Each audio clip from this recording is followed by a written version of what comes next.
as Paul Mason explained, from any estimates we have. Is it possible you make your explanation through what Paul Mason said, a political lens of the people that you spoke to in those households? No, that's actually not a possibility. And there was something sort of missing from the intro piece, and that was we knocked on doors and we said, who lived here in the beginning of 2002? Who lives here today? We asked, had anyone been born or died in between?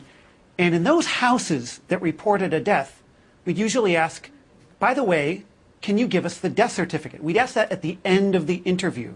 And in Iraq, it is very unusual for a stranger to knock on your door.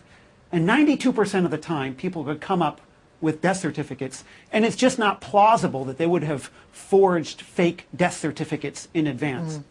Well, your last report, when your last report appeared in the Lancet, of course, it too was rubbished by both the Iraqis and the American government, just as this one has been. But not by any researchers who measured deaths in times of war in the past. And you know, there's probably 20 people out there with this experience, and none of them are saying that this is wrong. In fact, the U.S. government spends millions and millions of dollars every year to train people how to do these cluster surveys in natural disasters and wars in order to acquire mortality data. This is the U.S. government's approach. This is what the U.S. government did in Kosovo and Afghanistan and elsewhere. It's the standard approach. And as one of your introductory people said, you know, 2% of people dying is pretty easy to confirm.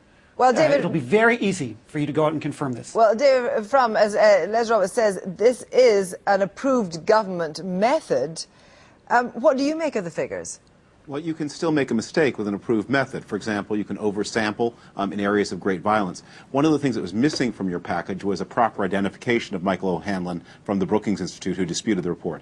Michael O'Hanlon is the author of a monthly report published online called the Iraq Index that gathers all the statistical information available from Iraq. He is the preeminent authority on Iraq, on statistics on the Iraq War in every area, from casualties to economics. If he is telling you that this method is not, either the method is flawed or else the data plugged into the method, because even if you have an excellent method, as the old saying goes, garbage in, garbage out, if you've oversampled from areas of violence and undersampled from other areas, you can produce a nonsensical result, as everyone, for example, who watched the exit polls after the recent American presidential elections has seen on their own television sets. Dr. Roberts, what do you say to that? I think, yeah, that's a good point, but think about the exit poll issues. They're just shifting things a couple percent. So, as Mr. Fromm mentioned, you know, it's conceivable that a couple million people have moved around in Iraq from high mortality areas to low mortality areas or vice versa. You know, that wouldn't change these results by 10%. That can't explain virtually any of this. And as far as Mr. O'Hanlon's report, it is a passive surveillance system. And we have searched and searched and searched and asked experts. Only in Bosnia can we find any example where monitoring morgues or hospitals or newspapers could come up with 20% of deaths.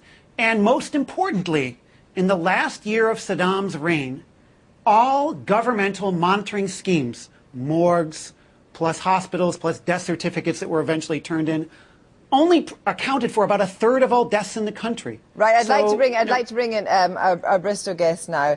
John McDonnell, as a prominent anti-war campaigner, do you feel vindicated in one horrible way by what you hear in Les Roberts' report? I don't want to look on it that way. This is a real tragedy. Even if the figure's 100% out, it still means over 300,000 people have lost their lives as a result of this war, which was, I think, a terrible mistake. What we need to do now is talk about an exit strategy and have that political debate. What's worrying me is that Tony Blair and Gordon Brown and others are just not talking about where we go from here. They seem to be without any form of strategy for the future. We need to recognise that large numbers of people have lost their lives. We've got to do something to prevent further loss of life. And I think the exit strategy for Britain and the US now has to be to admit we've made a mistake. We're not part of the solution, we're part of the problem, and that we need to go back to the United Nations now and appeal to the world to assist us in the withdrawal. We need to set a deadline for withdrawal and appeal to the rest of the world through the United Nations to help us solve this problem. Well, David, just say for a moment that this figure is a probable figure. I mean, does that make any difference? Well, it makes this enormous difference. I think this is one of the things that really is most flawed about this, is whether the number is 60,000 or whether it's a bigger, as most authorities say, or whether it's a bigger number. The suggestion that this report in some way condemns what Britain and the United States have done, when Britain and the United States are in combat against the people, inflicting the car bombings. On this point of statistics, let's stick with this for a moment. Is there a level, you said it doesn't really matter, but is there a level of deaths, violent deaths, which would be unacceptable? Let me ask you this. Is there a level? No, could you answer me if you answer that? I'm going to rephrase your question. I think the answer is obvious. What you're saying is there a level of killing at which the killer should be allowed to get away with their killing?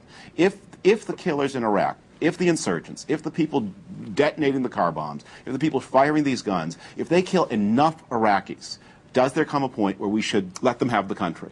And I think to ask that question is to answer it. The more these insurgents kill, the more important it is to defeat them, the more dangerous they expose themselves as, and the more reckless it would seem to abandon 20 million people to them.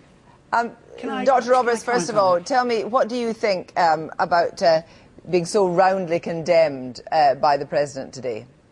I think it was expected. I'm not at all surprised. And I think what's really unfortunate, was missing from the last comment, is, I'm not in a position to make a particular strategy as a response, but I am quite capable of saying if 600,000 people have died, it's really important we in the West use a tone of contrition rather than a tone of belligerence. I think in terms of our long-term global security, being able to say, wow, we are really sorry about all the suffering that goes on there, is one message, and saying, oh, we don't even think it's a tenth as high as it's really been, is quite the opposite message, not just to Iraqis, but to all their neighbors as well. Thank you all very much. Tomorrow morning's front pages, beginning with The Independent on that figure from the John Hopkins story, 655,000, the toll of war in Iraq. Moving on to The Guardian, their line is 1 in 50 Iraqis killed since the invasion. It's the clot's fault, but which one? England blame game begins after 2-0 defeat. And, of course, Scotland went down 2-0 to the Ukraine as well. The Daily no, not again. That plane piloted, we think, by a basketball star, which crashed into Manhattan tonight. Now, on the Daily Mirror, we're going to come back to this story about Sex Swap Jacko.